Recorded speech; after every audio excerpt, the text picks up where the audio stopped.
Hello everyone, good afternoon. तो कैसे हैं आप लोग? उम्मीद है आप सब जो हैं बिल्कुल स्वस्थ होंगे। पहले आप सारे लोग कनेक्ट हो जाएं, फिर क्लास को स्टार्ट करते हैं। क्लास का रूटीन तो आप लोगों को मालूम है ही कि मंडे अल्टरनेट में है। 1 PM to 2:30 PM हम लोग क्लास करते हैं। और पिछले क्लास में आप लोगों का टेस्ट लिया गया था, तो सबसे पहले जो है मैं टेस्ट के क्वेश्चन को डिस्कस कर दे रहा हूँ। बहुत आसान क्वेश्चन था, ज़्यादातर क्वेश्चन चूँकि सिग्निफिकेंट फिगर से रिलेटेड था, इसलिए एक बात तो तय है कि आप में से ज़्यादातर लोग सही जवाब दिए होंगे। हाँ, कुछ लोग जो वेक्टर वगैरह का क्लास शायद अभी कंप्लीट नहीं कर पाए, ठीक ना। जो लोग भी लेट से कनेक्ट हुए हैं, थोड़ा आप लोग क्या करेंगे कि YouTube पे भी डाला गया वीडियो है वेक्टर से रिलेटेड, थोड़ा उसको पढ़ लीजिएगा। और ऐप पर जो भी वीडियो आपको डाला गया है, अभी जो भी क्लास हुआ है, उसको भी एक बार रिवाइज कर लेंगे। आपको अगर कोई किसी तरह का तकलीफ़ हो, दिक्कत हो उसको देखने में, तब जो है जो टेक्निकल स्टाफ का नंबर है, इंस्टीट्यूट का जो नंबर है, आप उस पर फ़ोन करके बात कर सकते हैं। हाँ, बिल्कुल सब क्वेश्चन डिस्कस कर रहे हैं। यशस्वी अभिनव बोल रहे हैं क्वेश्चन 1 डिस्कस कर दीजिए। एक्चुअली क्या है, 1 में वो मिसप्रिंट आंसर दिए हुए थे, इसीलिए आपको लग रहा है। आप बिल्कुल सही हैं, है ना। कॉपी जो है वो चेक किए हैं, वो सही करके किए हैं, वो मिसप्रिंट हो गया था उनसे। तो हाँ जी, आदित्य, आरती सुमन, आयुष चौधरी, सुकृति, श्रेयस शुभम, प्रशांत राज, नीतीश कुमार, आयुष चौधरी, प्रशांत राज, प्रिंसी कुमारी। चलिए, good afternoon to all of you. सबसे पहले जो है हम क्वेश्चन को लेते हैं जो आपको पिछले क्लास में पूछा गया था, है ना। चलिए, जैसे स्टार्ट करें। हाँ जी, एक स्टूडेंट बोल रहे हैं कि 9V8961 1689। और कोई क्वेश्चन हो तो उसको भी बोल सकते हैं। किसी स्टूडेंट का 4 नंबर आयुष पूछ रहे हैं।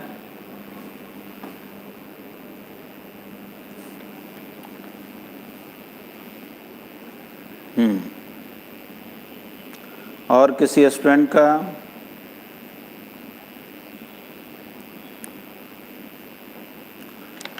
नहीं। तो चलिए, ये सिंपल क्वेश्चन है, उसको बतलाते हैं, फिर आगे बात करते हैं आप लोगों से। देखिए, क्वेश्चन नंबर 1 में एटॉमिक वेट सिलिकॉन का दिया हुआ है कितना, 28.0855। कह रहा है round this to 4 significant figure. 4 significant figure, तो देखो तो 1 2 3 4 यहीं तक लिखना है, लेकिन 8 के बाद 5 है और 5 के बाद भी नन जीरो है, तब तो जाहिर है 1 बढ़ जाएगा, यानी 4 सिग्निफिकेंट फिगर तक लिखेंगे तो बस ये लिखें। तो जाहिर है आंसर जो है इसका डी होगा। अब आइए क्वेश्चन नंबर 4 और देख लेते हैं। कोई स्टूडेंट तो पूछ रहे हैं, एक स्टूडेंट 5 पूछे, आरती 10 पूछी है।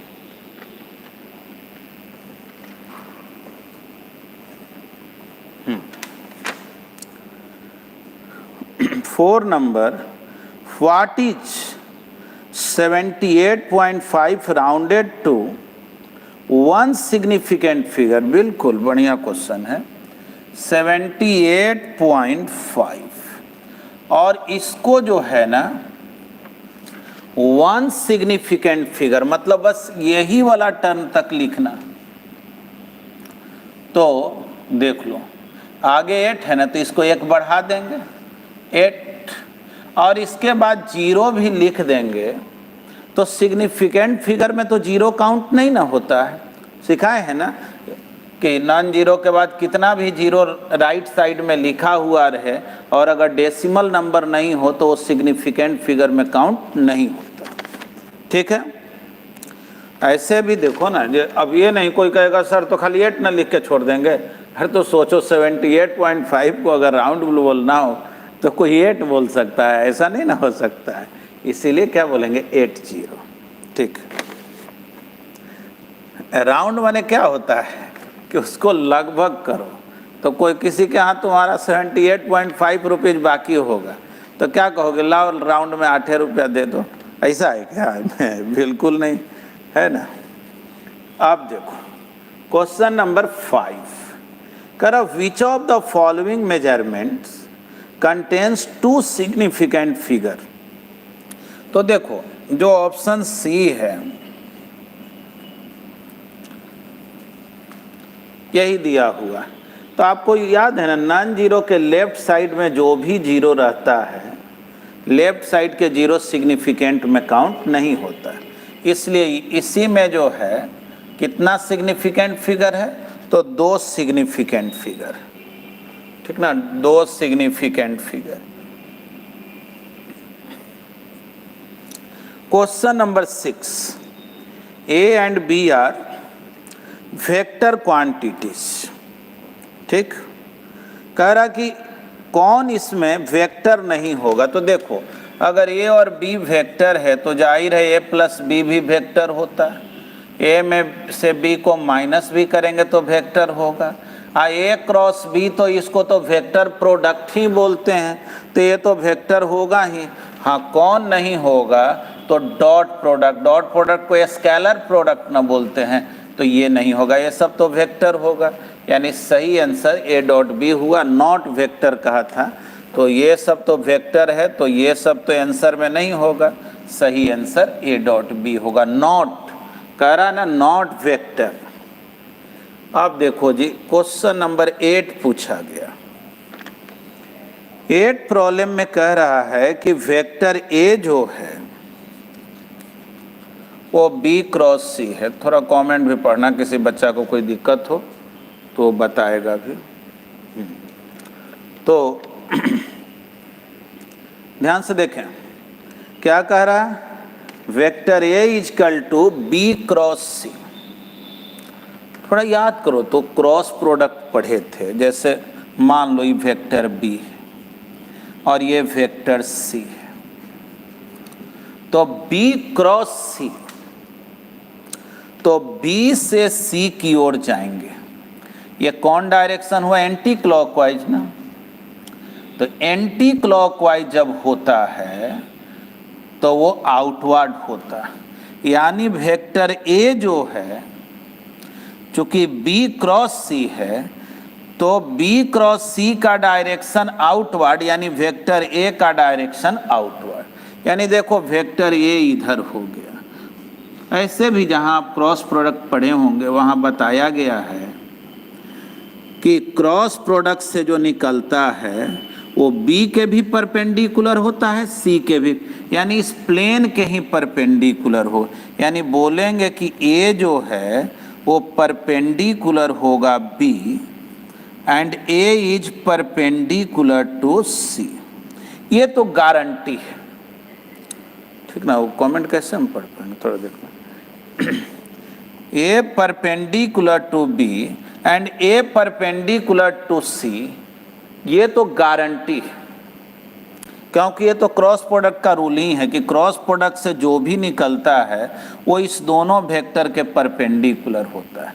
लेकिन क्या बी भी सी के परपेंडिकुलर हो, ये कोई जरूरी है? तो बोलेंगे नहीं, ये कोई जरूरी नहीं है। कहाँ इस फिगर में बी और सी परपेंडिकुलर है? नहीं, परपेंडिकुलर हो भी सकता है। हाँ, जैसे मान लो वेक्टर बी इधर होता, वेक्टर सी इधर होता है ना, तो बी क्रॉस सी एंटी क्लॉकवाइज, तो आउटवर्ड हो गया ये। तो देखो तो ए जो है बी के भी परपेंडिकुलर है, सी के परपेंडिकुलर है। अब बी भी सी के परपेंडिकुलर हो तो सकता है ना, होगा ही, ये कोई जरूरी नहीं है। लेकिन एक बात तय है कि ये परपेंडिकुलर बी के भी होगा, ये परपेंडिकुलर सी के भी होगा। तो ये दोनों गारंटी होगा, लेकिन ऐसा हो कि 90 एंगल बने ये कोई जरूरी नहीं है, तो वो हो भी सकता है। तो क्वेश्चन क्या है, कह रहा which of these may not be true, मतलब कौन ऐसा है जो सही नहीं भी हो सकता है। तो कह रहा है थर्ड ऑप्शन में कि B is right angle to C, कह रहा B C के परपेंडिकुलर है। क्या ये कहना सही है? तो बोलेंगे कि नहीं, ये हमेशा सही हो ये कोई ज़रूरी नहीं है, इसलिए मे नॉट बी ट्रू, मतलब ट्रू नहीं भी हो सकता है। देखो मे नॉट लग जाए ना, इसका मतलब सही हो भी सकता है नहीं भी हो सकता है, लेकिन मस्ट लग जाए तब गारंटी है। चाहे केवल कह देना कि B is perpendicular to C, मतलब कि B परपेंडिकुलर C के होगा ही, लेकिन मे नॉट लिख दे यानी कि हो भी सकता है और नहीं भी हो सकता है। तो जाहिर है थर्ड ऑप्शन जो है वो कह रहा है B is right angle to C, माने B परपेंडिकुलर है ही C के, तो बोलेंगे कि नहीं, ये जवाब सही नहीं भी हो सकता है। ऐसा भी तो रहने पर भी तो हम बोल सकते हैं A is equal to B cross C, कोई ज़रूरी नहीं ना कि B और C परपेंडिकुलर होगा तभी ये बात लिखेंगे। समझ रहे ना बात को, यानी कि A B के परपेंडिकुलर होगा एकदम ट्रू है, A परपेंडिकुलर C के होगा ये भी बिल्कुल ट्रू है, लेकिन B और C आपस में परपेंडिकुलर होगा, बोलेंगे ये कोई ज़रूरी नहीं है, इसीलिए इसका ऑप्शन जो है वो C।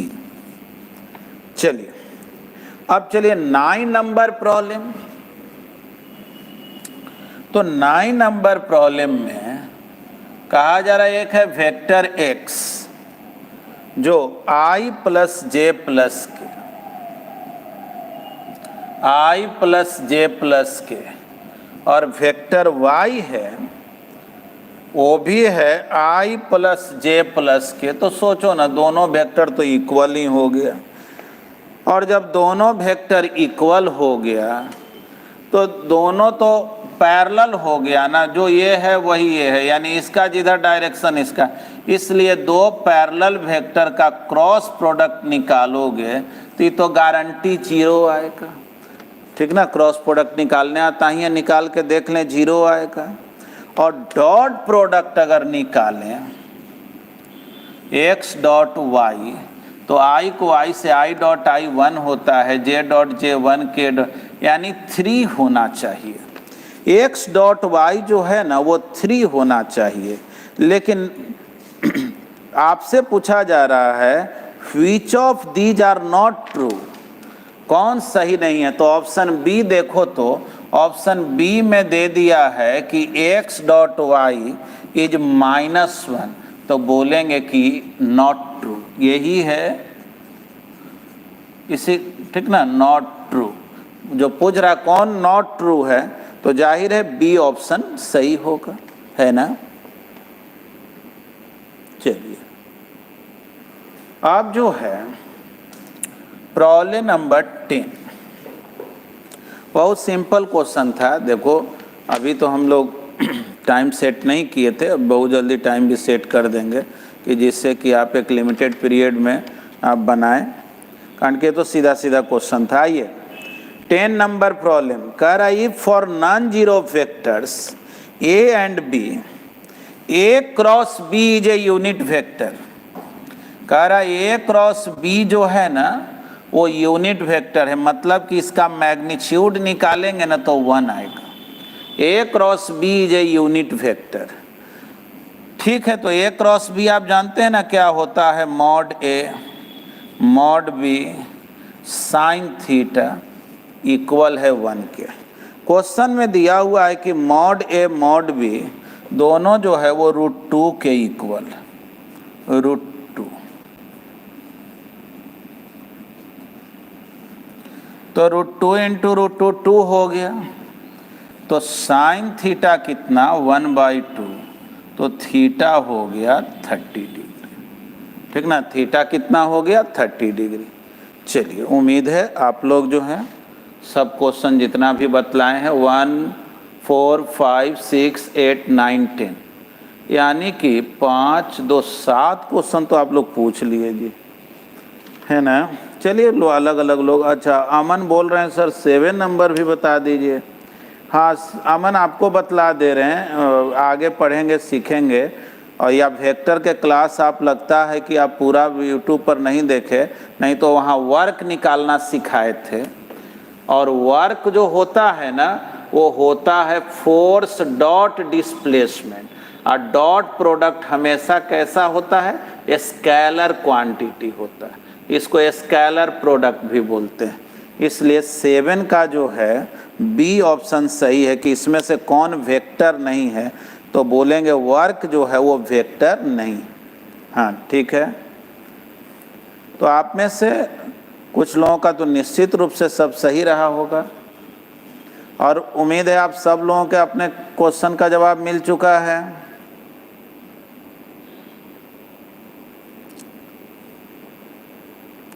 हाँ जी, आप लोगों में कितने लोगों को लगता है कि जिनका टोटल सही है? यशस्वी अभिनव बोल रहे हैं मेरा टोटल सही, हम रिजल्ट बताने वाले हैं। प्रशांत राज बोल रहे हैं मेरा 9 क्वेश्चन सही है। अच्छा,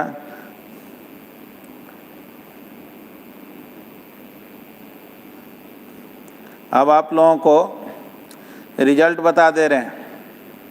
हाँ,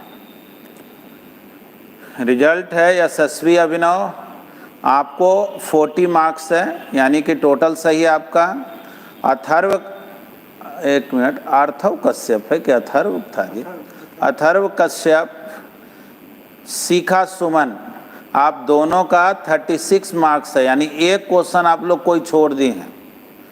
और प्रशांत राज आपका 3rd रैंक है, और अस्मित गुप्ता आपका भी 3rd रैंक है। 35 मार्क्स जो है आप लोगों को आया है, नहीं ये गलती की है। प्रिंसी और रिशु आप लोगों को 31 मार्क्स है, 4th रैंक पे आप लोग हैं। और 5th रैंक पे हैं आदित्य कुमार, अविनाश कुमार आप और अमरेंद्र कुमार यादव, आप लोगों का 30 मार्क्स है। 6th रैंक पे हैं श्रेयांश शुभम, आपका 26 मार्क्स है। 7th पे हैं नंदिनी गुप्ता, आयुष चौधरी, सुरुचि कुमारी, और 25 मार्क्स है आप लोगों का। 8th रैंक पे हैं आदित्य रंजन, 24 मार्क्स है आपका। अमन कुमार आपका 16 मार्क्स है। आयुष आप 10 रैंक पे हैं, अमन 9 रैंक पे आप हैं, आपका 15 मार्क्स है आयुष। और लगता है कि बाकी लोग इससे जाहिर है 15 से कम मार्क्स लाए वो जान रहे हैं। भवेश चंद्र मिश्रा, सुकृति सिंह, तो ये सुकृति आपका पिछला टेस्ट में भी अच्छा मार्क्स नहीं आया था, आप थोड़ा हमको कमेंट में रिप्लाई कीजिए। भवेश जी तो लगता है कि लेट से थोड़ा जुड़े हैं, आप लोगों को बोला गया ना, इतने दिन में तो आप लोग रिवाइज कर लिए होंगे, है ना। तो इसको ख्याल कीजिए, इतना आसान क्वेश्चन है, इसका जवाब नहीं दीजिएगा। हाँ, एक बात ज़रूर है कि आप लोगों ने सब ईमानदारी से अपने एग्ज़ाम को दिया है, और आप जानते हैं honesty is the best policy. दुनिया में जो है ना, कुछ भी ना मिले कोई बात नहीं है, सत्य के मार्ग को छोड़ना नहीं चाहिए, अंत में विजेता तो सत्य ही होता है, ठीक ना। तो दिव्यांशु नंदन का देखो तो कहीं है, आपका शायद अभी मार्किंग छूट गया, देख रहे हैं, देख करके वो बतला रहे हैं। हाँ जी, दिव्यांशु आपका भी सब सही है, आप भी 40 मार्क्स पे हैं, 1st रैंक पे आप हैं। और देखिए बाकी जितने भी लोग जो हैं अभी तक सुकृति रिप्लाई नहीं की। भवेश आप भी रिप्लाई कीजिए कि आप लोग कम मार्क्स क्यों लाए, ऐसा क्या हुआ।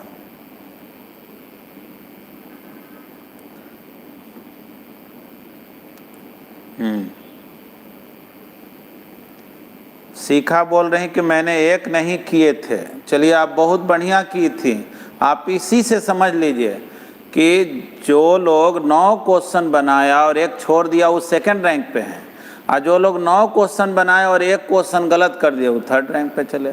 यानी इसको स्ट्रैटेजी को है ना समझ करके जवाब देना है, ठीक ना। ऐसा नहीं कि अंदाज पे टिक करें।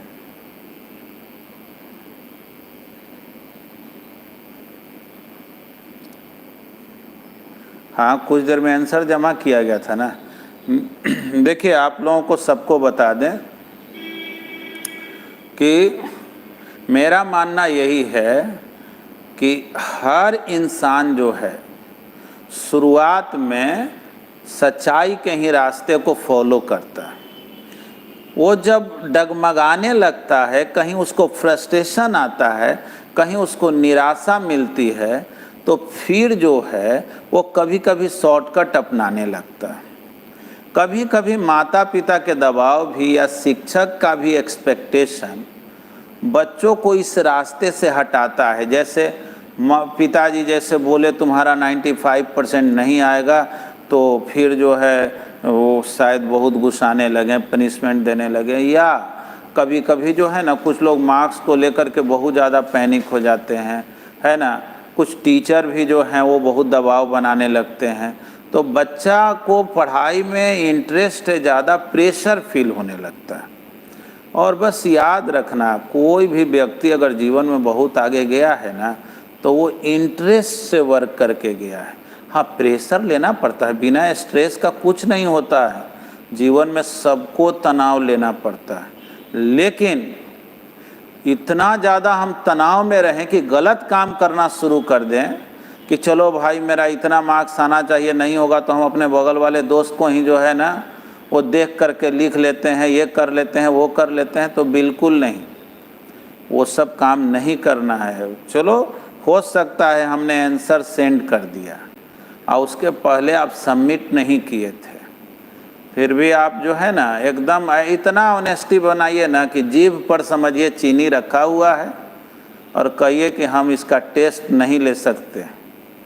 बस समझिए एग्जाम्पल के लिए। हाँ जी, विवेक। अच्छा,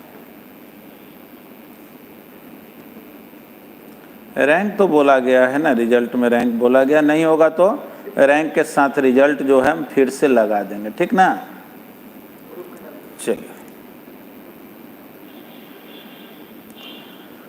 ये पूछ रहे हैं विश्वजीत कुमार कि सर क्या सितंबर से ऑनलाइन क्लास होगा।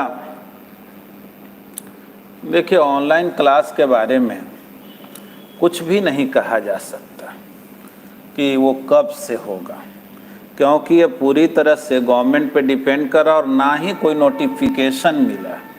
हम लोग भी चाहते हैं कि क्लास ऑफलाइन हो, कि आपको सामने से देखें भी, है ना। देखिए, जब आप सामने होते हैं तो आपके नज़र से नज़र ही मिलता है, तो मुझे पता चल जाता है कि आप कितना समझ रहे हैं। या अभी आप मोबाइल पर हैं, हो सके इधर उधर आप कुछ देख भी रहे हो, कुछ कर भी रहे हो, तो मेरा तो ध्यान जाएगा नहीं। हालांकि हम जानते हैं कि जितने भी विद्यार्थी मेरे से जुड़ते हैं, चाहे उनकी संख्या कितना भी ज़्यादा हो कम हो, अक्सर मैंने देखा है कि वो लोग 1 महीना 2 महीना पढ़ने के बाद जो है वो इतने ऑनेस्ट हो जाते हैं, इतने सैद्धांतिक हो जाते हैं कि वो जीवन में कभी किसी का नुकसान नहीं पहुंचाना चाहते हैं और अपने काम को पूरा लगन और ईमानदारी से करते हैं। क्योंकि देखिए, ज़रूरत होता है किसी रोल मॉडल का, कोई प्रेरणा दे हमको अच्छे मार्ग पे चलने के लिए। आप सोसाइटी में रहते हैं और बहुत लोग आपको सोसाइटी में ऐसे मिलेंगे जो ये कहेंगे दुनिया में कोई भी व्यक्ति बड़ा बन ही नहीं सकता है बिना गलत काम किए हुए। 2 नंबर के काम किए बिना मतलब कोई आदमी जो है बड़ा हो ही नहीं सकता। लेकिन ये बात बिल्कुल गलत है। जो 2 नंबर के काम किया वो फिर बड़ा कहाँ से बना? जो खुद ही के नज़र में गिरा हुआ इंसान कभी बड़ा हो सकता है? और मान लो कि कोई आदमी जो है वो गलत काम करके और बहुत सारा धन शोहरत हासिल भी किया हो, तो उसके मुंह पर भले भैया दादा कहने वाले लोग मिलते हैं, पीठ पीछे तो सब गाली देने वाले लोग ही मिलते हैं। तो क्या वही आदमी बहुत बड़ा आदमी है? नहीं। और ये भी आप समझ लें, एक नंबर के ही काम करके आदमी बड़ा बन सकता है।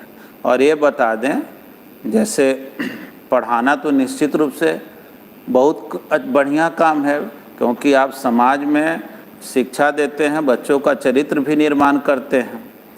तो आपको जान के खुशी होगी कि 2016-17, 2016-17 एंड 17-18 फाइनेंशियल ईयर के लिए मेरे को central government income tax department के तरफ से सिल्वर कैटेगरी सर्टिफिकेट लगातार 2 साल के लिए भेजा गया है। मतलब कि भारत में केवल वैसा सर्टिफिकेट 2200 लोगों को दिया जाता है, उसमें मुझे भेजा गया है। तो आप इससे समझ सकते हैं कि अगर आप लगातार जो है कंसिस्टेंटली मेहनत के साथ काम कर रहे हैं, ईमानदारी और लगन के साथ काम कर रहे हैं, तो एक दिन आप फाइनेंशियली भी स्ट्रांग होते हैं, सोशली भी स्ट्रांग होते हैं, और सारे लोग आपसे अट्रैक्ट होने लगते हैं, जुड़ने लगते हैं, और फिर धीरे धीरे आपको पुरस्कृत भी किया जाता है, आपको सर्टिफिकेट भी दिया जाता है। और आप लोगों को बता दें, बस कुछ ही दिन में 2-4-5 दिन के अंदर एक मैगजीन आता है बिहार झारखंड में, राजनीति गुरु, उसमें मेरा जीवनी वगैरह आएगा, उसमें मेरा लिखा हुआ एक पोएम भी आएगा। मैं लगातार पोएम लिखता हूँ, क्योंकि क्लासरूम में रहते थे तो हम लोग इस सब डिस्कस भी करते थे, अब हैं तो थोड़ा डिस्टेंस पे, वो सब भी करेंगे। चलिए आगे हम लोग पढ़ते हैं। चलिए अब जो है लिख रहे हैं आशीष, संगति का असर है सर।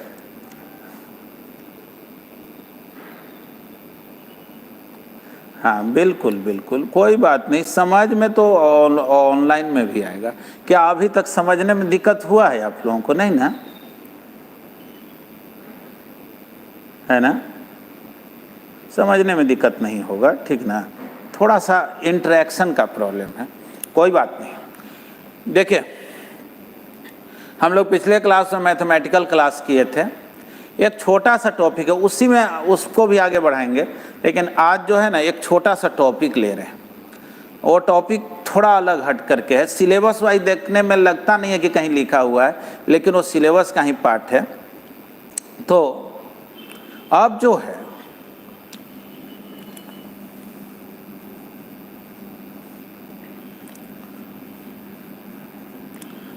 एक टॉपिक है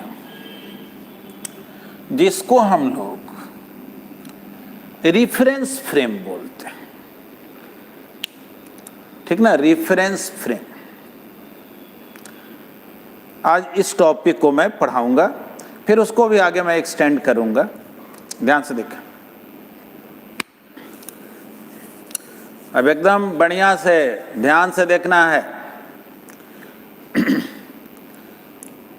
थोड़ा सोचिए तो, आप लोग सब सुने हुए हैं ना, सूरज पूरब से निकलता है, पश्चिम में जाकर के डूबता है ना? सूरज ईस्ट में बाहर निकलता है और वेस्ट में डूब जाता है ना? लेकिन जानते हो ये कितना बड़ा झूठ है, इससे बड़ा झूठ कुछ हो ही नहीं सकता है। कहोगे सर क्या हम शुरू से झूठ सीखे? हम बोले हाँ बिल्कुल झूठ सीखा। कैसे? देखो, अब आओ इसका हम लोग मतलब समझते हैं। देखो ये अर्थ, मेरे मुट्ठी को अर्थ समझो। देखो जी, इसी अर्थ पे ना लोग बैठे हुए हैं, चलो अर्थ पे लोग बैठे हुए हैं। देखो यहाँ सन है, चलो ये मुट्ठी जो है ना रोटेट करने लगा, रोटेट करने लगा। तो सोचो तो, ये रोटेट कर रहा है तो यहाँ बैठा हुआ सन तो अपने पोजीशन पे है, अर्थ रोटेट कर रही है, तो अर्थ पे बैठा हुआ आदमी भी रोटेट कर रहा है ना? कोई राउंड ऑब्जेक्ट नहीं है क्या? अच्छा ठीक है, वो दोनों वो बोतल ही दे दो। तो अच्छा चलो भाई, अर्थ इस शेप का तो नहीं है, लेकिन अब समझाने के लिए ले लिए। मान लो इस पे आदमी बैठा हुआ, यहाँ सब पृथ्वी पर आदमी बैठा हुआ और अर्थ ऐसे रोटेट कर रही है और यहाँ पर सन है। तो देखो क्या होता है कि तुम अगर यहाँ हो तो अभी रात है और घूमते घूमते यहाँ आए तो सन के सामने आए तो कहते हो कि देखो सन निकला, और फिर घूमते घूमते ऐसे गए, कहोगे दोपहर हो गया, फिर घूमते घूमते ऐसे आए, नीचे पहुंच गए, अब बोलते हैं क्या, देखो सूरज डूब गया। फिर निकलते हैं, कहते हैं सूरज उग गया।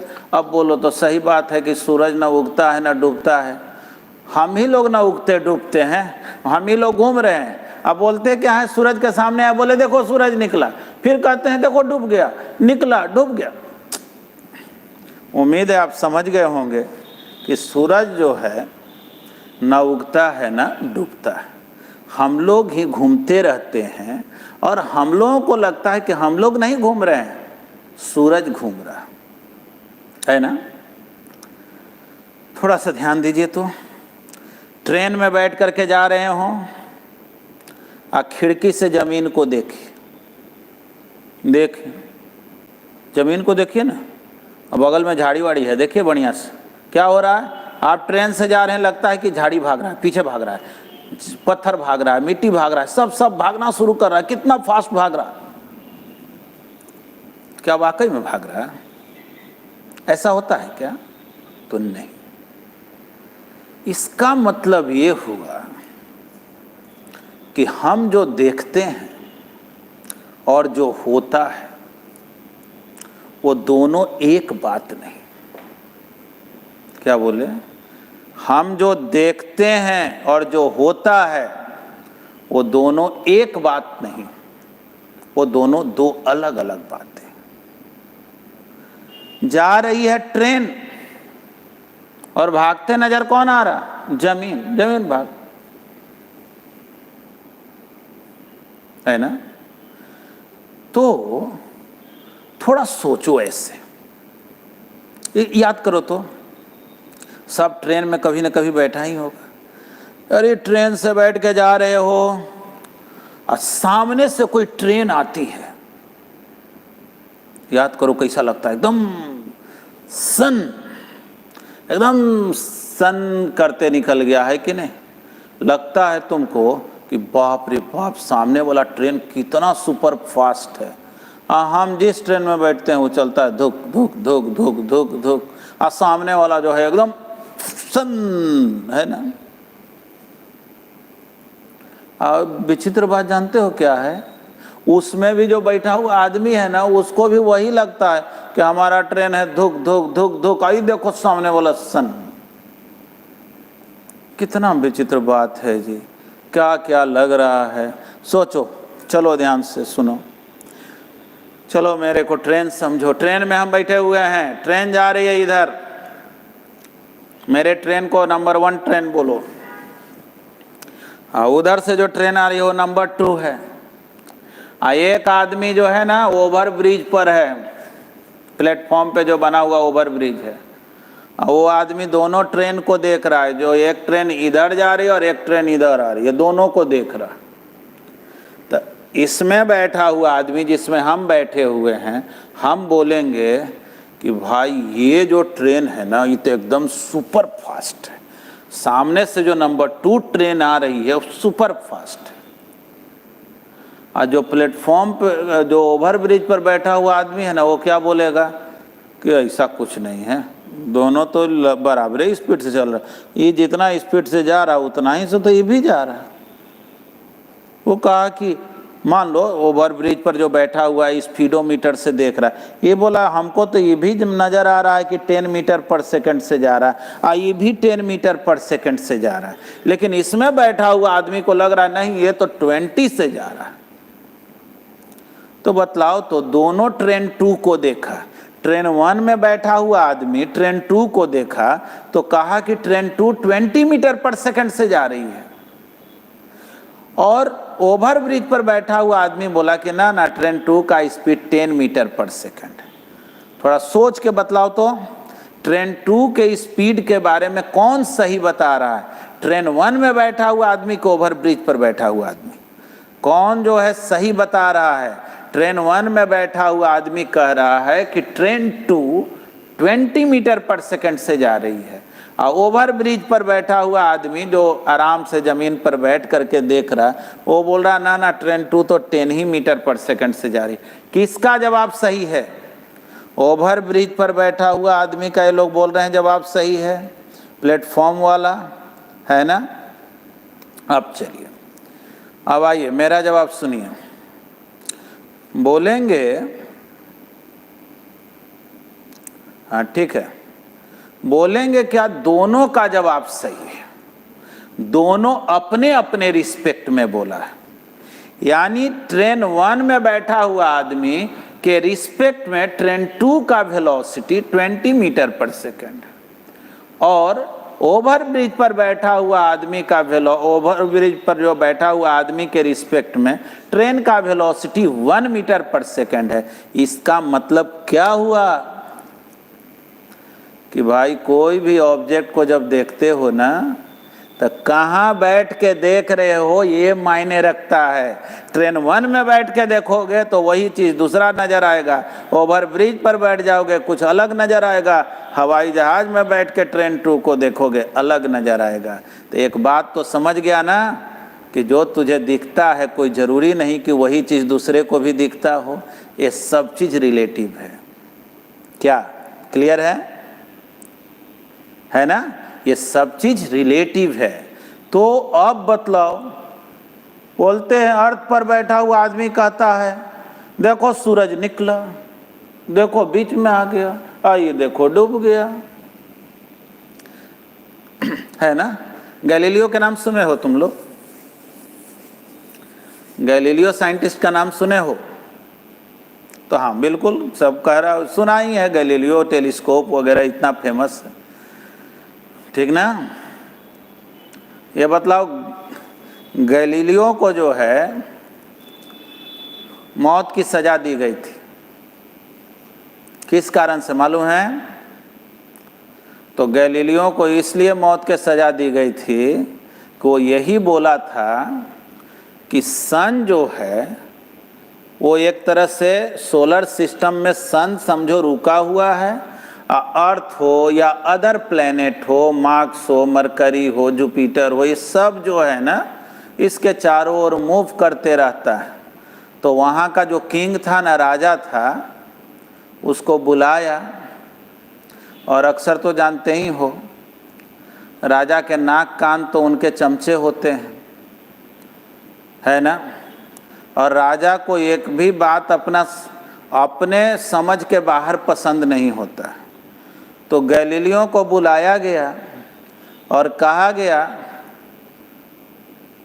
कि तू क्या क्या बकते चलता है चारों तरफ जी, कि सूरज जो है नहीं निकलता है, पृथ्वी घूमते रहती है, पृथ्वी ही चारों ओर चक्कर लगाती है सूरज के, ये सब कहाँ से तू ये सब सीखा, कैसे तुमको दिखाई पड़ता है, मुझे बताओ तो गैलीलियो क्या बोला मालूम है? कहा कि हुजूर इसको आप नहीं समझ पाएंगे, इसको दूसरे तरीके से सोचना पड़ेगा।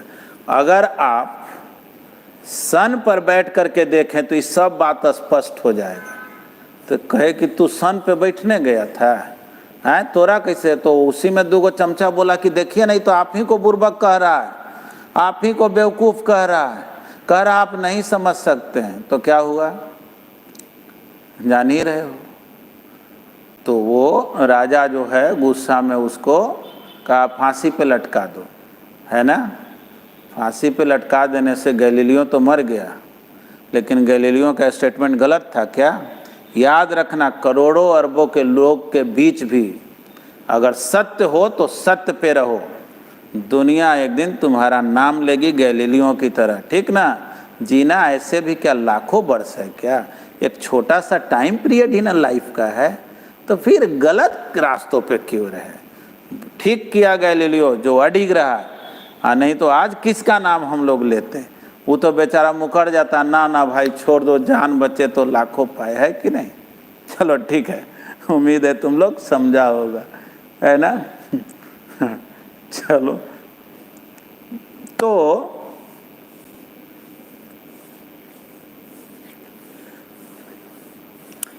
केपलर्स का लॉ आप पढ़ेंगे कि स्टूडेंट बोल रहे हैं केपलर्स लॉ।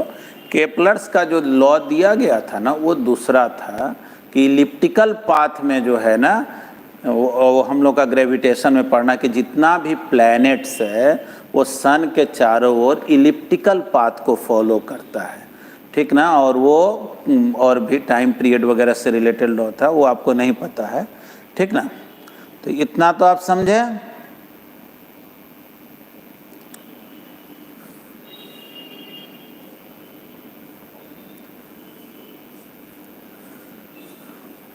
वो हेलियोसेंट्रिक थियरी जो है ना, हेलियोसेंट्रिक मतलब क्या होता है, मतलब समझे। हेलियोसेंट्रिक थियरी का भी मतलब होता है कि सन के रिस्पेक्ट में हर बात को सोचे। आज हम लोग चर्चा भी करेंगे, तो इसलिए आर्यभट्ट को के लिए भी बोला जाता है कि उन्होंने प्लैनेटरी मोशन के बारे में बतलाया। और गैलीलियो का भी जो है ना हेलियोसेंट्रिक जो थियरी था वो हेलियोसेंट्रिक थियरी भी यही थियरी है, ठीक ना। और केपलर्स प्रूफ नहीं किए थे, केपलर्स का ऑब्जर्वेशन था। सही बात है कि केपलर्स लॉ को प्रूफ किया गया न्यूटन के ग्रेविटेशन लॉ के बाद, यानी ये सब आपको ग्रेविटेशन में पढ़ना है, ठीक है ना। इसलिए उससे मतलब नहीं है, वो एक ही बात रहता है। वो आप अभी इंटररिलेट जैसे गैलीलियो का हेलियोसेंट्रिक थियरी, आर्यभट्ट का दिया गया कंसेप्ट, केपलर्स ऑब्जर्वेशन के आधार पे 3 लॉ दिए थे। और बाद में न्यूटन का जब ग्रेविटेशन का थियरी आया ना तो वो तीनों लॉ प्रूफ हुआ था, ठीक है। उम्मीद है आप लोग समझ गए, ठीक है। आर्यभट्ट भाग्यशाली थे ना, बाद में न थे गैलीलियो के, इसलिए बच गए थे तो चलो चलो कोई बात नहीं। अब जो है इसलिए हमेशा, अब वो तो बात समझ ही गया, फैक्ट तो फैक्ट है। न्यूटन पता लगाए या ना लगाएं, सेव जब भी गिरेगा तो नीचे ही जाएगा, क्योंकि अर्थ तो अट्रैक्ट करती ही है, यही फैक्ट है, ठीक। हाँ चलिए चलिए, बढ़िया है कि आप लोग आर्यभट्ट, केपलर्स, न्यूटन तो खैर फादर्स ऑफ फिजिक्स ही हैं, सबका नाम सुने हैं। गैलीलियो के हेलियोसेंट्रिक थियरी भी नाम सुने हैं, है ना। चलिए बढ़िया, हेलियोसेंट्रिक थियरी कुछ अलग नहीं होता है। आइए अब भाई क्वेश्चन है रिफरेंस फ्रेम क्या है। बोलेंगे रिफरेंस फ्रेम जो है ना, एक तरह से ऑब्जर्वर, जैसे मैं हूं, आप हैं, कोई भी हो, जो ऑब्जर्वर जहां भी बैठ करके मोशन को डील करता है, मोशन को ऑब्जर्व करता है, उसी को रेफरेंस फ्रेम बोलते हैं। जैसे आप ट्रेन में बैठ करके जा रहे हैं, एरोप्लेन को देख रहे हैं, तो आपका रेफरेंस फ्रेम कौन है? ट्रेन, क्योंकि आप ट्रेन में बैठे हुए हैं। अगर मान लीजिए आप जो हैं एरोप्लेन में बैठे हुए हैं और कोई बस को, ट्रेन को जाते देख रहे हैं, तो आपका रेफरेंस फ्रेम कौन हो गया? एरोप्लेन। आप अर्थ पे बैठे हुए हैं और कोई एरोप्लेन को देख रहे हैं, तो आपका रेफरेंस फ्रेम कौन है? अर्थ। मतलब कि आप जहां भी बैठ करके मोशन को डील करते हैं उसी को क्या बोलते हैं? Reference frame. तो इसको डिफिनीशन कैसे लिखें जी? तो बोलेंगे it is set of observers, ठीक ना। एक ऑब्जर्वर हो या एक से ज्यादा ऑब्जर्वर हो। जैसे ट्रेन में बैठ करके 10 आदमी जा रहा है, 10 ट्रेन में बैठ के जा रहा है और 10 किसी एरोप्लेन को देख रहा है, तो वो 10 जो है ना उस एरोप्लेन के बारे में एक ही बात बतलाएगा कि उसका रफ्तार इतना है, स्पीड इतना है, ठीक है। It is set of observers which describe about the position and motion of object। कोई भी ऑब्जेक्ट के पोजीशन और मोशन को जो डिस्क्राइब करता है, जो डील करता है, उसी को हम लोग क्या बोलते हैं? Reference frame. ठीक ना, ईट माने रेफरेंस फ्रेम। चलिए अब ऐसा समझे, ध्यान से देखिए।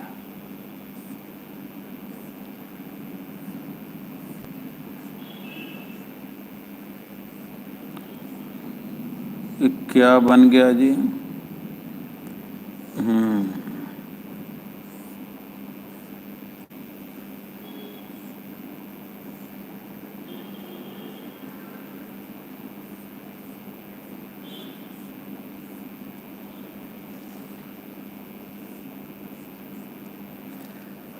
समझ ही रहे, एरोप्लेन।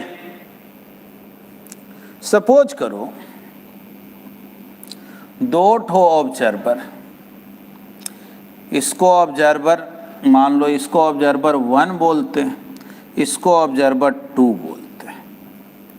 एरोप्लेन जो है आगे की ओर जा रहा है और किसी समय इस P पॉइंट पर है, ठीक। दोनों ऑब्जर्वर इस एरोप्लेन को देख रहा है। चलो P से 1 को जो मिलाने वाला लाइन है, इसको हम लोग पोजीशन वेक्टर बोलते हैं, ठीक है। 1 पे बैठ के P को देखें, ये हो गया position vector of P with respect to 1।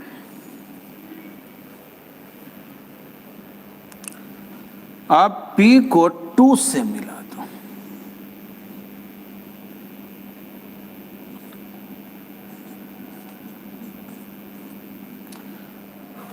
ये जो लाइन है इसको हम लोग पढ़ते हैं position vector of P with respect to 2, है ना? हाँ ठीक है। कर लकी आर्यभट्ट, चलिए बढ़िया।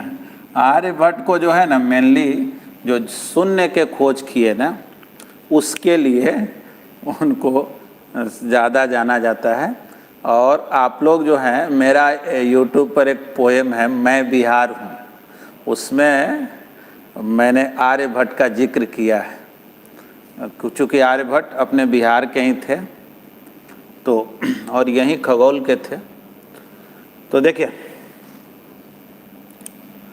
तो एरोप्लेन जो है ना मूव कर रहा है और दो ठो ऑब्जर्वर है 1 और 2, और दोनों किसको देख रहा है? एरोप्लेन को देख रहा है। तो सोचो तो ये जो मिलाने वाला लाइन है, इसका नाम दिए हैं RP1।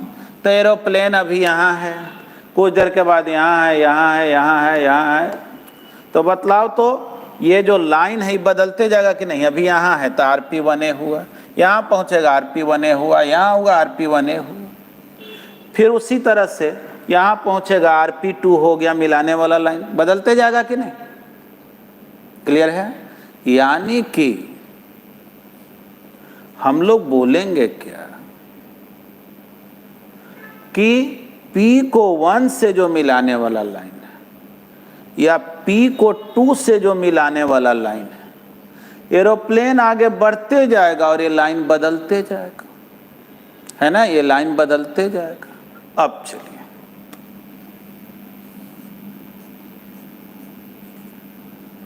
थोड़ा समझें।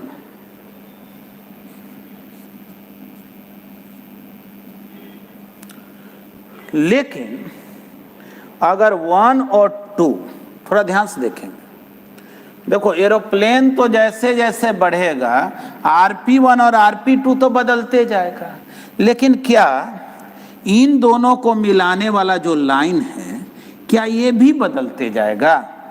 क्या ये भी लाइन बड़ा या छोटा होते जाएगा, या इसका एरो का डायरेक्शन बदलते जाएगा? बोलो, अगर ये बैठा हुआ, ये भी बैठा हुआ है, अगर ये दोनों चल नहीं रहा है तो गारंटी है ना कि ये लाइन फिक्स रहेगा। अब देखो इस R12 को क्या पढ़ेंगे? Position vector of 1 with respect to 2। चलो जी ध्यान से देखना, 1 से 2 को जो मिलाने वाला लाइन है, ये जो लाइन है अगर चेंज ना करे तब 1 अगर इस एरोप्लेन के वेलोसिटी को बतलाएगा 100 मीटर पर सेकेंड, तो 2 भी क्या बतलाएगा 100 मीटर पर सेकेंड। सोचो अगर 1 और 2 दोनों बैठा हुआ तो जो इसके बारे में 1 इंफॉर्मेशन देगा वही 2 इंफॉर्मेशन देगा। यानी बोलेंगे इफ R12 इज कांस्टेंट, ध्यान से सुनना जी, यानी 1 से 2 को जो मिलाने वाला लाइन है अगर वो बदल नहीं रहा हो, अगर वो कांस्टेंट हो, then 1 and 2 will be in same reference frame, same reference frame. यानी तब 1 और 2 दोनों जो है एक ही टाइप के रेफरेंस फ्रेम में है। 1 में बैठो चाहे 2 में बैठो, एरोप्लेन का मोशन एक जैसा ही दोनों को नजर आएगा। आप थोड़ा इसको और समझना, जैसे मान लो 1 मिनट के लिए 1 भी आगे भाग रहा और 2 भी आगे भाग रहा है, सपोज करो, ठीक ना। जितना गति से अगर 1 भाग रहा हो, जितना वेलोसिटी से, अगर उतना ही से 2 भी जा रहा हो, तो सोचो 1 और 2 को जो मिलाने वाला लाइन होगा, थोड़ा समझना, R12 यही ना लाइन है। कुछ देर के बाद 1 यहां पहुंचेगा, 2 फिर इसी के सामने रहेगा, क्योंकि दोनों जो है इक्वल वेलोसिटी से जा रहा है। देखना ध्यान से, दोनों को मिलाने वाला लाइन है R12। बतलाओ तो ये जो R12 है और ये जो R12 है, ये दोनों अलग अलग है कि एक ही है? तो बोलेंगे कि ये भाई अगर ये है 1 मीटर तो ये भी है 1 मीटर, इसका एरो अगर नॉर्थ में तो इसका भी एरो नॉर्थ में। मतलब कि दोनों जो है एक ही फ्रेम में है। मतलब ऐसे समझना है कि अगर 2 ऑब्जर्वर बैठा हुआ है, परमानेंटली फिक्स्ड है, या दोनों अगर एक ही वेलोसिटी से जा रहा है, देखो एक ही वेलोसिटी से बोल रहे हैं, एक ही स्पीड से नहीं बोल रहे हैं, थोड़ा समझना। वेलोसिटी वेक्टर क्वांटिटी होता है। मतलब कि अगर ऑब्जर्वर 1 भाग रहा है ईस्ट में, तो ऑब्जर्वर 2 भी किधर भागना चाहिए? ईस्ट में। दोनों भाग रहा है ईस्ट में, दोनों एक ही रफ्तार से भाग रहा है, ठीक ना, दोनों एकदम एक ही रफ्तार से भाग रहा है, तब बोलेंगे कि दोनों का वेलोसिटी सेम है। लेकिन मान लो कोई इधर भाग रहा है 10 मीटर पर सेकंड से और कोई इधर भाग रहा है 10 ही मीटर पर सेकंड से, तो बोलेंगे दोनों का स्पीड तो सेम है, वेलोसिटी सेम नहीं है। यानी डायरेक्शन सेम नहीं ना होगा, वेलोसिटी वेक्टर होता है ना। ठीक, तो बोलेंगे क्या कि ये दोनों जो है, दोनों को मिलाने वाला जो लाइन है वो फिक्स है, वो चेंज नहीं हो रहा है। तो बोलेंगे here R12 is constant, R12 बदल नहीं रहा है, hence 1 and 2 will be in same reference frame। बोलेंगे 1 और 2 को जो मिलाने वाला लाइन है वो चेंज नहीं हो रहा है, इसलिए दोनों जो है एक ही टाइप के रिफरेंस फ्रेम में होगा। ठीक है, सबसे पहले क्या बोले, रिफरेंस फ्रेम किसको बोलते हैं? तो बोलेंगे कि जो ऑब्जर्वर है जो व्यक्ति है जो मोशन को डील करता है, मोशन के बारे में जानकारी देता है, उसी को हम लोग रिफरेंस फ्रेम बोलते हैं। अगर वो बस में बैठा हुआ है तो मेरा रिफरेंस फ्रेम बस हो गया, है ना। वो ट्रेन में बैठा है, एरोप्लेन में बैठा है, जहाँ बैठा है वही हो गया उसका रिफरेंस फ्रेम। और उम्मीद है यहाँ तक आप लोगों का कोई दिक्कत नहीं है। थोड़ा आप लोग रिस्पॉन्ड करें तो फिर मैं आगे मिटाऊं। सब कुछ समझ रहे हैं?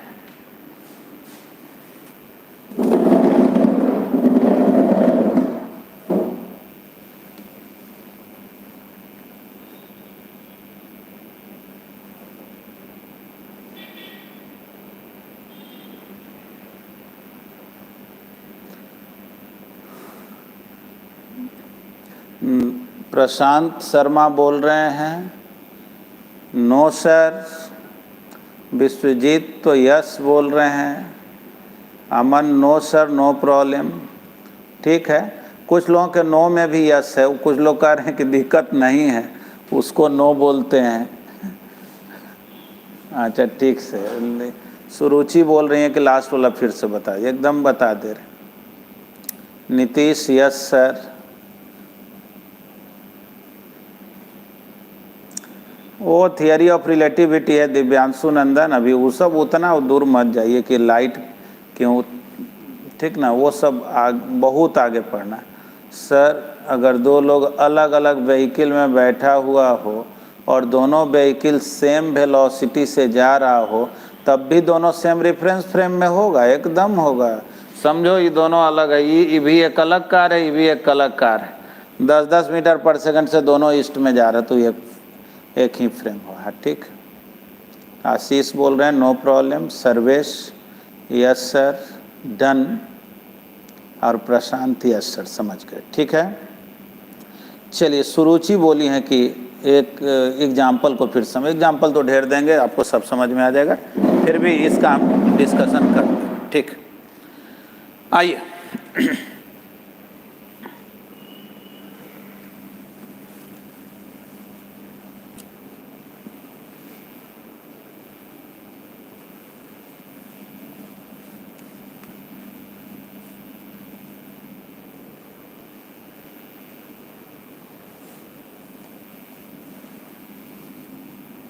देखिए अब जो है ना, जो हम लोग पढ़ रहे हैं, अभी तक जो पढ़ रहे थे वो बेसिक एक तरह से मैथ ही था, अभी उसमें भी पढ़ाएंगे। अभी एक्चुअली क्या है ना, फिजिक्स अप्लाइड मैथमेटिक्स ही है।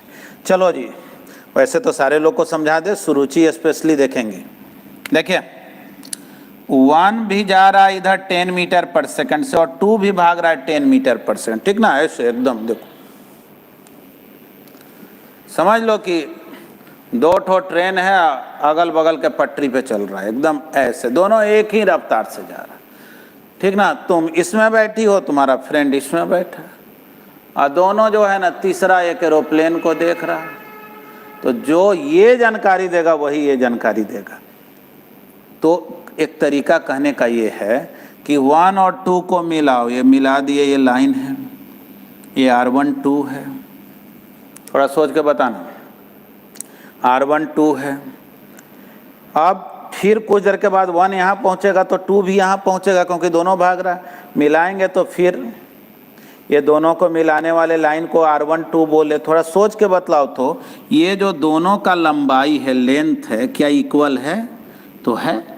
ये नॉर्थ में है तो ये भी क्या मिलाने वाला लाइन नॉर्थ में है? तो है। तो बोलेंगे कि अगर दोनों को मिलाने वाला जो लाइन है, दोनों ऑब्जर्वर को मिलाने वाला लाइन का अगर मैग्नीट्यूड और डायरेक्शन नहीं बदल रहा हो तो इसका मतलब दोनों एक ही टाइप के फ्रेम में, ठीक ना, दोनों एक ही टाइप के फ्रेम। उम्मीद है समझ गए होंगे। ऐसे हम और भी एग्जाम्पल लेते हैं।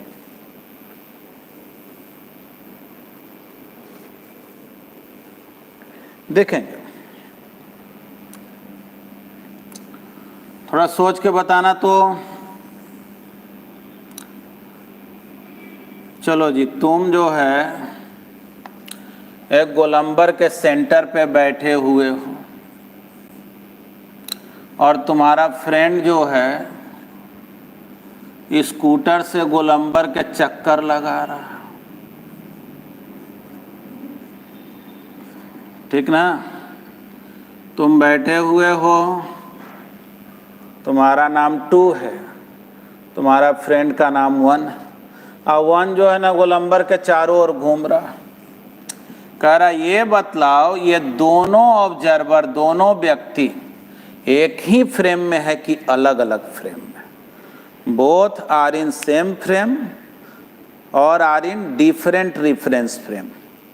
बोलो सेम या डिफरेंट, यही बोलना है। हाँ ठीक है, अलग अलग भी बोले वही डिफरेंट हो गया। ठीक है, दोनों अलग अलग फ्रेम में है या सेम फ्रेम में? चलिए, दिव्यांशु बोल रहे हैं सेम, अमन भी सेम, अस्मित डिफरेंट, सुरुचि सेम, और श्रेयस भी बोल रहे हैं शायद सेम। चलिए, आप लोगों में विरोध तो हो गया, कुछ लोग बोल रहे हैं सेम और कुछ लोग बोल रहे हैं डिफरेंट। आइए, दिक्कत होगा ही नहीं, अगला जो लाइन बता दे रहे हैं।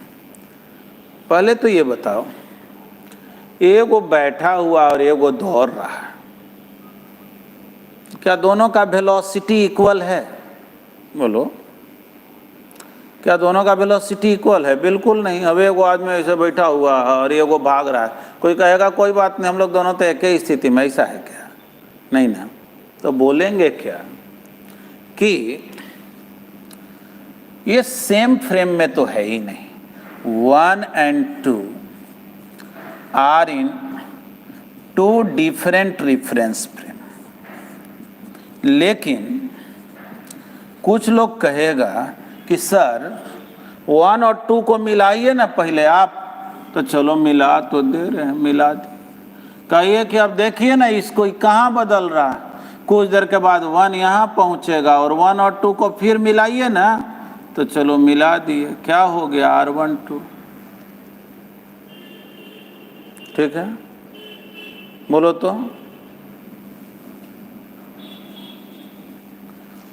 ये जो है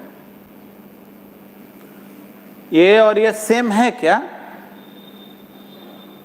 बोलो, क्या ये दोनों सेम हैं? जो इसका लेंथ है क्या वही इसका लेंथ है? तो बोलेंगे हाँ है। तो ये अगर 2 मीटर है तो ये भी 2 मीटर है, तो है। तो कहिए कि कैसे नहीं सेम है? बोलेंगे नहीं सेम है, इसका एरो देखो तो ईस्ट में है, इसका एरो देखो नॉर्थ में है।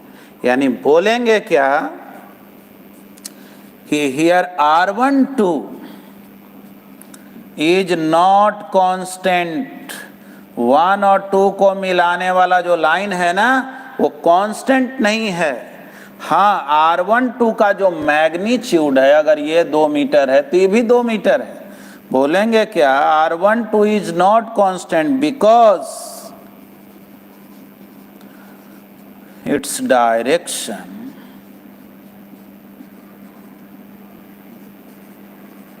चेंजेज विथ टाइम, है ना। डायरेक्शन जो है ना बदल रहा है इसका, इसलिए दोनों जो है सेम रेफरेंस फ्रेम में नहीं होगा। चलो थोड़ा रिस्पॉन्ड करें आप लोग कि समझे कि नहीं, समझ गया?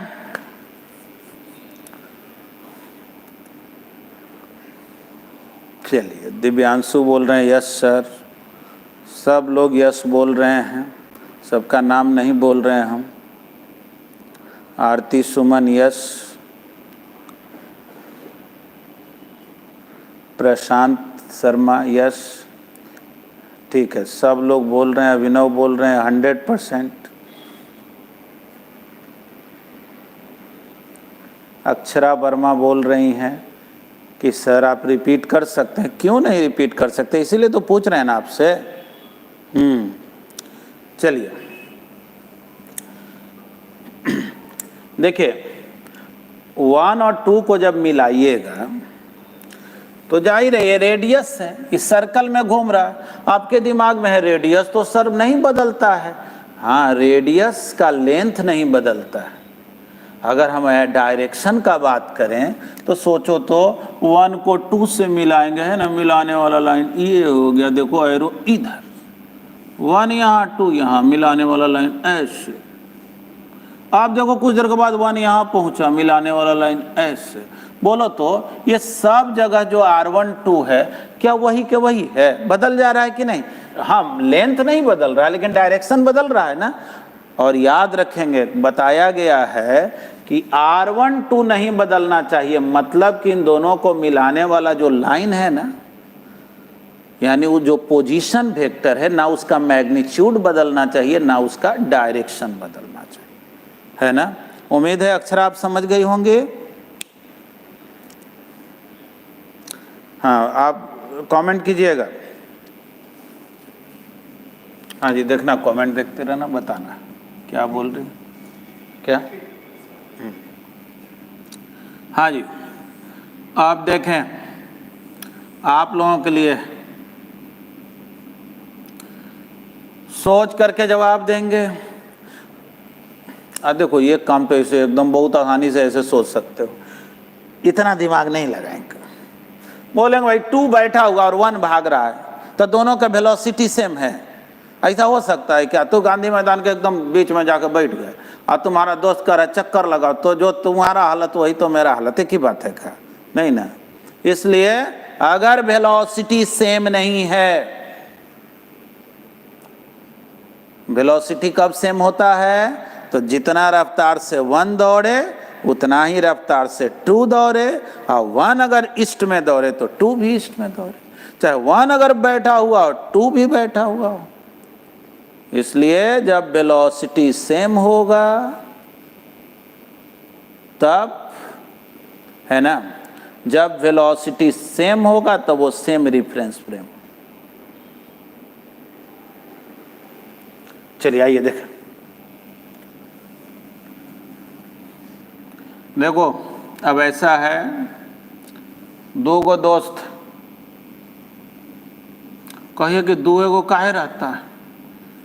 चलो चलो, हमको 2 गो के पता लगाने आएगा तो 2000 को ही पता लगा ले। चलो 2 दोस्त है, 2 भी स्कूटी पे बैठा हुआ है, 1 भी चक्कर लगा रहा है, दोनों गांधी मैदान का चक्कर लगा रहा है। ये थोड़ा सा बड़ा रोड के दूसरे किनारे चल गया, इधर चल गया, दोनों चक्कर लगा रहा है, ठीक। बहुत विचित्र ढंग से चक्कर लगा रहा है। 2 जब यहाँ तो 1 आ जाता है यहाँ, मतलब जब रहता है तो एकदम आमने सामने रहता है। 2 जब यहाँ तो 1 आ जाता है यहाँ, 2 यहाँ तो 1 यहाँ, मतलब कि एक चक्कर जब ये लगाता है ये भी एक चक्कर लगा लेता है। अब थोड़ा सोच के बतलाओ, दोनों सेम फ्रेम में है कि अलग अलग फ्रेम में है? चलो जी, दोनों सेम फ्रेम में या अलग अलग फ्रेम में?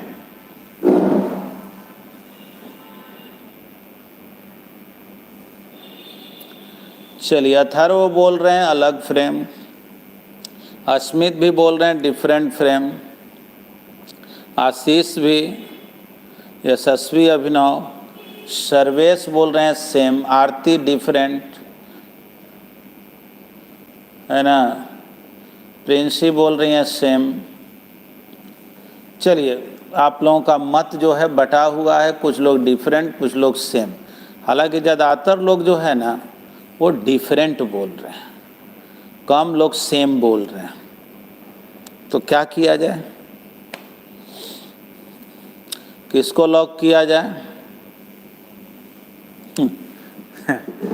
चलिए आइए, देखिए सही आंसर जो है ना, क्या है? सही आंसर है कि दोनों डिफरेंट फ्रेम। आपको ये सर कैसे हो गया डिफरेंट फ्रेम? ये जितना गति से दौड़ रहा उतने तो ये भी दौड़ रहा है। बोलेंगे कि सोचो थोड़ा बढ़िया से, क्या वाकई में दोनों का वेलोसिटी सेम है? सोचो, ये एक चक्कर लगाया, ये छोटा ही सर्कल में घूमा और ये एक चक्कर बड़ा में लगाया। सोचो, ये जब यहाँ से यहाँ गया ये इतना दूर चला गया, यानी 1 थोड़ा फास्ट चल रहा है ना 2 से। थोड़ा सोचो तो, तब तो कहेगा कि भाई जो मेरा वेलोसिटी वही, तो तू कहोगे कि देखो भाई हम यहीं पर एक चक्कर मारते हैं, और तू जाओ तो 1 किलोमीटर के रेडियस में चक्कर लगाओ, तो क्या दोनों एक ही बात है? बोलो। तो बोलेंगे कि नहीं, दोनों जो है एक बात यहाँ पे नहीं है। तो बोलेंगे क्या कि एक तो दोनों का वेलोसिटी इक्वल नहीं है, क्योंकि ये धीरे धीरे चल रहा है, ये फास्ट चल रहा है। और दूसरा अगर बात बोलो तो कहोगे कभी कभी तो आप मिलाने लगते हैं ना 1 से 2 को। अच्छा चलो मिला देते हैं, हालांकि ये सब करने की जरूरत नहीं, चलो मिला देते हैं।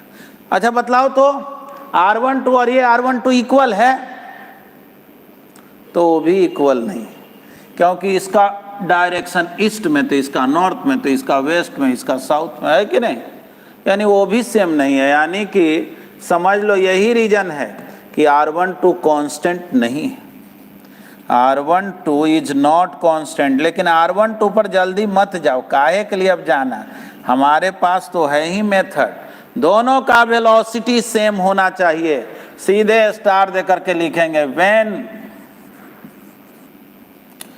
velocities of both observers are equal, then they will be in same reference frame,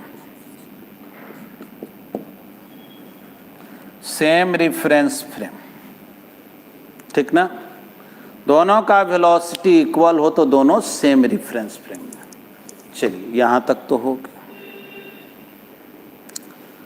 बताइए, इसमें तो कोई दिक्कत नहीं है?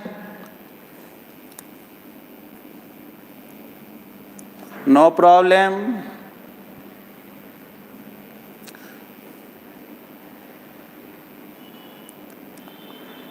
ठीक,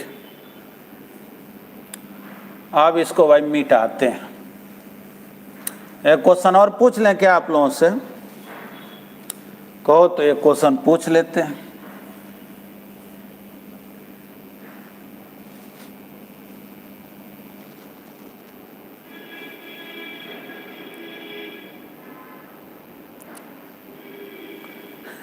नीतीश बोल रहे हैं कि नो सर, मतलब क्वेश्चन नहीं पूछे?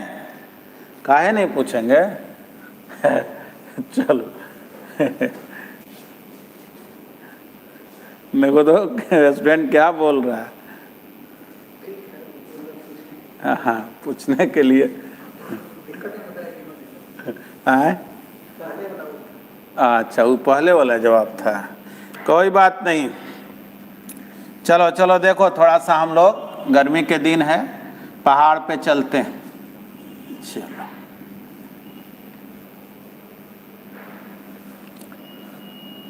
और इधर जो है ना देख लो बढ़िया से।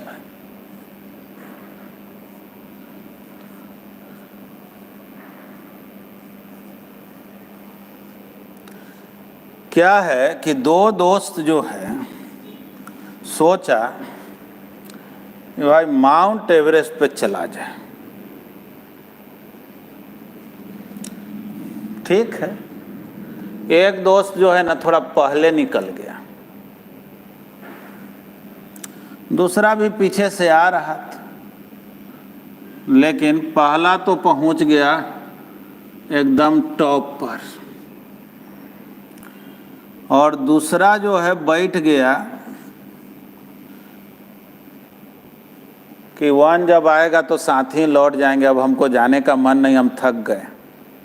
तो दूसरा यहीं बैठा हुआ, वन जो है ना वो टॉप पर बैठ करके अपने फ्रेंड का वेट कर रहा है कि वो भी कुछ देर के बाद आएगा तो साथ ही उतरेंगे। चलो दोनों बैठा हुआ है, एक टॉप पर बैठा हुआ है और एक रास्ते में बैठा हुआ है। अब दोनों को जो है ना खोजने के लिए बहुत दिन तक दोनों को दिखाई नहीं पड़ा, तो एरोप्लेन लेकर के एक आदमी निकला। ठीक ना, गवर्नमेंट जो है अरेंजमेंट कराई कि भाई देखो ये सब कहाँ माउंटेनर सब चला गया। ठीक। सोचो, 1 जो है टॉप पर बैठ करके इस एरोप्लेन को देख रहा और 2 यहां बैठ करके इस एरोप्लेन को देख रहा। सोच करके बतलाओ, दोनों सेम फ्रेम में है कि अलग अलग फ्रेम में? 1 and 2 are in same frame or in different reference frame?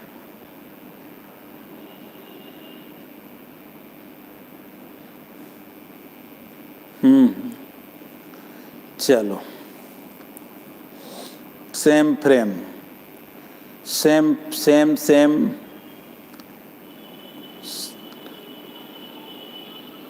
सोच लो बढ़िया से, एकदम दिमाग लगा के बोलना है।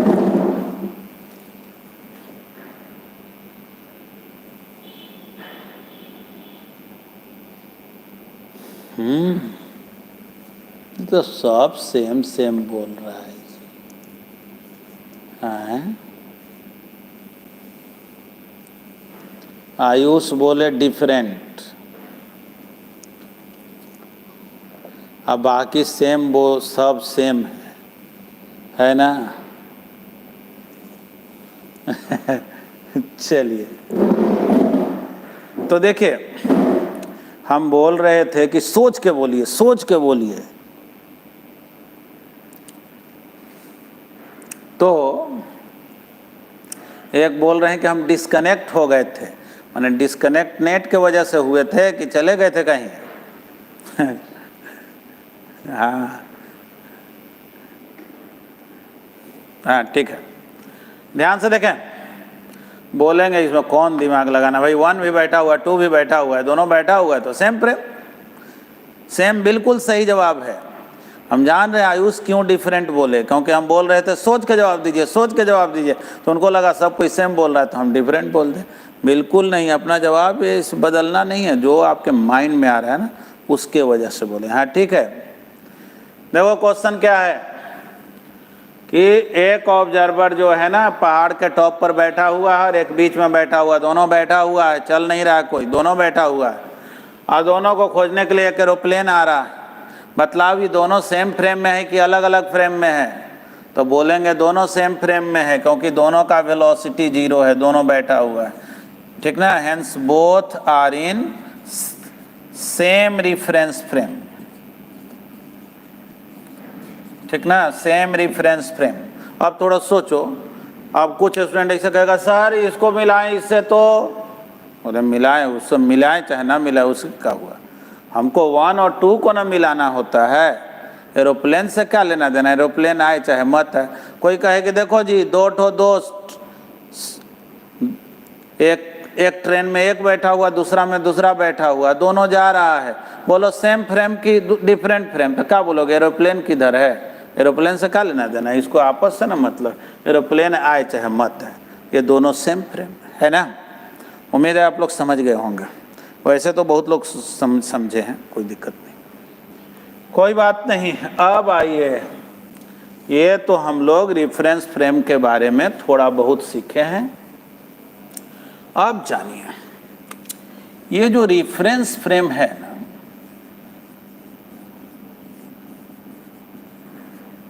ये 2 टाइप के हैं।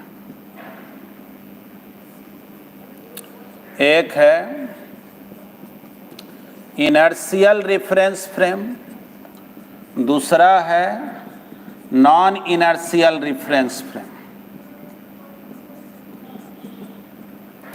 इनर्शियल रेफरेंस फ्रेम और दूसरा क्या है? Non inertial reference frame.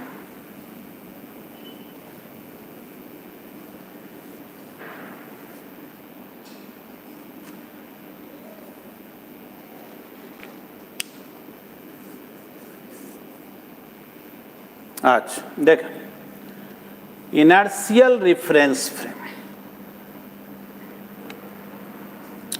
आइए समझेंगे।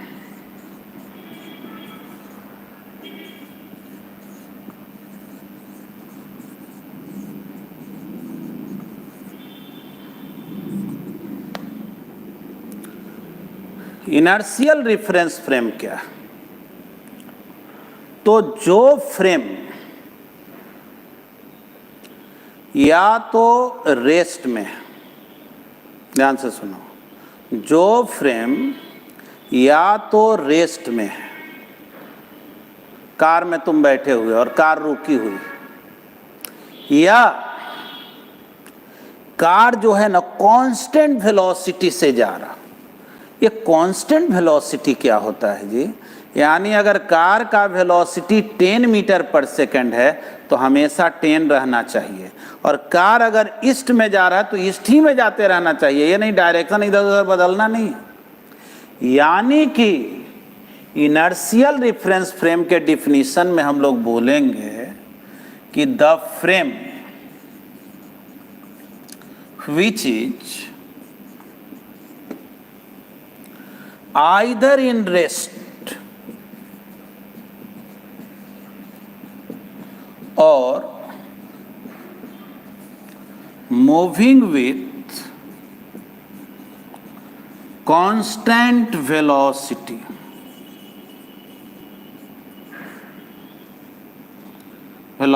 कॉमा दे रहे हैं, इज कॉल्ड,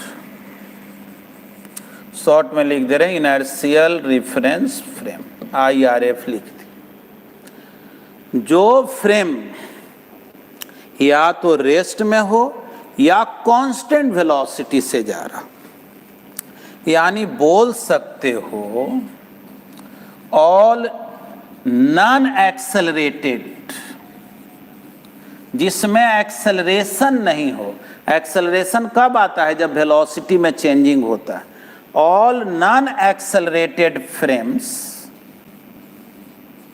आर कॉल्ड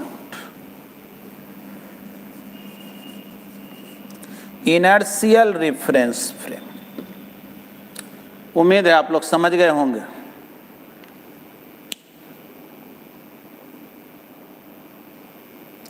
आप लोग जो है ना आपस में कन्वर्सेट नहीं करेंगे, एक दूसरे पे कमेंट नहीं करेंगे, ठीक ना? हाँ, नहीं तो फिर क्या होता है, पढ़ाई डिस्टर्ब हो जाता है, तो हम लोग उनको ब्लॉक करते हैं, रोकते हैं। इसलिए आप लोग आपस में एक दूसरे का जवाब नहीं।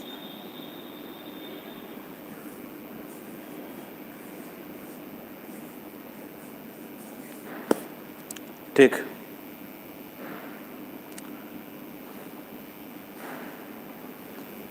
बिल्कुल समझ गए हैं ना? तो ये तो लिखे इनर्शियल रेफरेंस फ्रेम का डिफिनीशन कि जिस फ्रेम में एक्सेलरेशन नहीं हो। ये नॉन इनर्शियल रेफरेंस फ्रेम क्या? नॉन इनर्शियल रेफरेंस फ्रेम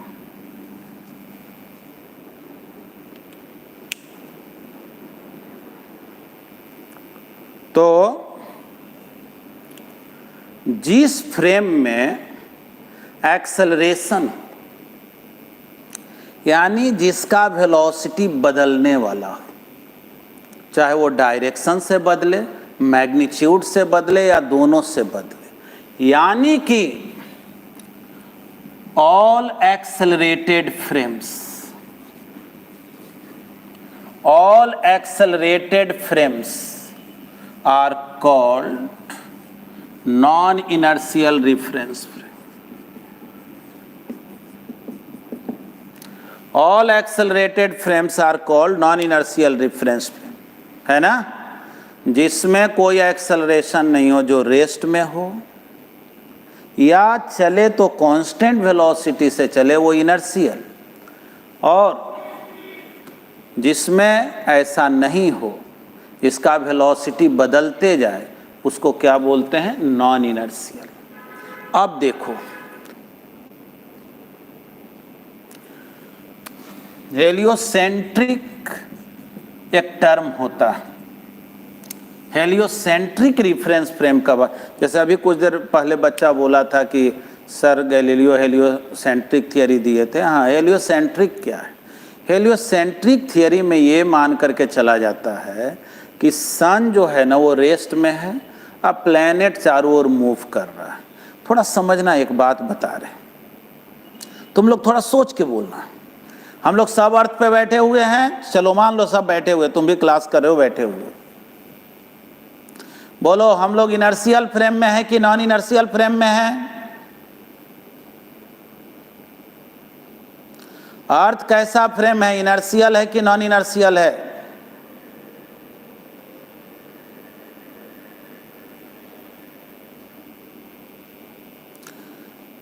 ठीक है, आशीष लिख रहे हैं नॉन इनर्शियल फ्रेम, अस्मित लिख रहे हैं इनर्शियल, यशस्वी लिख रहे हैं इनर्शियल, दिव्यांशु लिख रहे हैं नॉन इनर्शियल, आरती नॉन इनर्शियल, अथर्व कश्यप, सर्वेश सब नॉन इनर्शियल लिख रहे हैं। हाँ, विश्वजीत यादव लिखे इनर्शियल, आकाश वर्मा इनर्शियल। चलिए, आप लोग में कुछ लोग इनर्शियल, कुछ लोग नॉन इनर्शियल में हैं। आइए देखो, अर्थ जो है ना, देखो तो क्या होता है, अर्थ कैसे चलती है, ये समझो, मेरा हाथ को ये सन है, अर्थ इसके चक्कर लगाती है और अपने एक्सिस पे भी अर्थ रोटेट करते रहती है, है ना? तो सोचो तो, अर्थ ऐसे जा रही है, क्या ये स्ट्रेट लाइन मोशन है? कभी अर्थ का वेलोसिटी इधर है, कभी इधर है, कभी इधर है, कभी इधर है, तो सन के चारों ओर चक्कर ही लगा रही है, तो अर्थ का वेलोसिटी तो कांस्टेंट हो ही नहीं सकता है। कांस्टेंट मतलब होता है सीधे जाना है, स्ट्रेट लाइन में, और एक ही रफ्तार से जाना है। और अर्थ जो है ना, सीधे भी नहीं जाती है, ये तो सर्कल के बजाय इलिप्टिकल आगे पढ़ेंगे, ऐसे ऐसे चलती है, और रफ्तार भी जो है ना उसका फास्ट होते रहता है, ऐसे कहीं फास्ट होता है, कहीं स्लो होता है, वो आगे ग्रेविटेशन में जानोगे। अच्छा, मान लो एक मिनट के लिए रफ्तार अगर ज्यों का त्यों भी मान लोगे, तो डायरेक्शन बदलते जा रहा है कि नहीं अर्थ का? कभी अर्थ इधर, कभी इधर, कभी इधर, कभी इधर, तो अर्थ कभी इनर्शियल हो सकता है। देखो, सही मायने में जानते हो, पूरे यूनिवर्स में कोई इनर्शियल होता ही नहीं। हकीकत तो ये है ना कि जो बोलते हो ना इधर पूरब है, तो ये भी बहुत गलत है। तो काहे गलत है? तो सोचो, मेरे हाथ को अर्थ समझो, इधर पूरब है तो मेरा हाथ तो इसे घूम रहा है, अर्थ तो रोटेट करती है। तो सोचो तो, जो अभी पूरब है, फिर कभी दूर ऐसे हो गया, ये हो गया, फिर ये हो गया, उत्तर हाथ के पश्चिम हो गया, घूमते रहता है कि नहीं? यानी कि हम लोग चूंकि अर्थ पे बैठे हुए हैं, तो हम लोगों को अर्थ पे रखा हुआ हर ऑब्जेक्ट रुका हुआ दिखता है, तो हम लोग मान जरूर लेते हैं कि अर्थ कैसा फ्रेम है, इनर्शियल, क्योंकि सारा ऑब्जर्वर कहाँ बैठा हुआ है? अर्थ पे। लेकिन सही मायने में अर्थ कैसा फ्रेम है? नॉन इनर्शियल, यानी सही जवाब होगा नॉन इनर्शियल। ये अलग बात है कि फिजिक्स में न्यूमेरिकल बनाते समय उसको क्या मान करके हम लोग चलते हैं? Inertial reference frame. उम्मीद है आप समझे होंगे। अब चलो, हेलियोसेंट्रिक रिफरेंस फ्रेम किसको बोलते हैं? हेलियोसेंट्रिक फ्रेम में हम लोग बोलते हैं ना कि तुम अपने आप को इमेजिन करो कि कहाँ बैठे हुए हो? सन पे।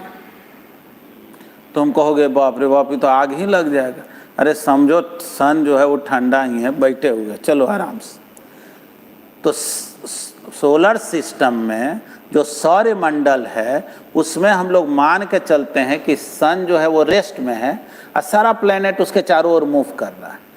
तो सन जो है पूरे सोलर सिस्टम में, उसको हम जब इनर्शियल अज्यूम कर लेते हैं कि सन रेस्ट में है और कोई ऑब्जर्वर सन पे बैठ करके कोई ऑब्जेक्ट को देख रहा है, तो सन के रिस्पेक्ट में जब बात किया जाता है तो उसको क्या बोलते हैं? Heliocentric reference frame. Heliocentric reference frame में ऑब्जर्वर कहाँ होता है? तो समझो कि सन पे होता है, यानी सन के रिस्पेक्ट में रुका हुआ होता है। उम्मीद है आप लोग समझे होंगे, है ना? चलिए, आज का क्लास कैसा लगा बतलाइए, थोड़ा रिस्पॉन्ड कीजिए। आज के क्लास में आप सब कुछ समझे? नोट्स भी प्रोवाइड किया जाएगा, ऐसे अपने मन से नोट्स बनाइएगा, क्योंकि सब बात आपको समझ में आता है, ठीक ना? अभी पहले इसको समझिए, बतलाएंगे अगले दिन। तो निश्चित रूप से आप लोग आज थोड़ा बहुत आप फिजिक्स पढ़े हैं, धीरे धीरे जो है ना फिजिक्स में हम लोग लीन हो जाएंगे, तल्लीन हो जाएंगे, है ना? अब कह रहे हैं दिव्यांशु नंदन की माइंड खुल गया, तो बस सब धुआं धुआं है, कोई आसमान थोड़ी, चलो चलो बढ़िया है। तो आज हम लोग इतना ही सीखेंगे और अगले क्लास के पहले थोड़ा बहुत आप रिवाइज कर लीजिएगा। फिर हम लोग परसों मिलते हैं, वेडनेसडे को मिलते हैं। तब तक के लिए आप लोगों से विदा लेते हैं। Goodbye, have a nice day.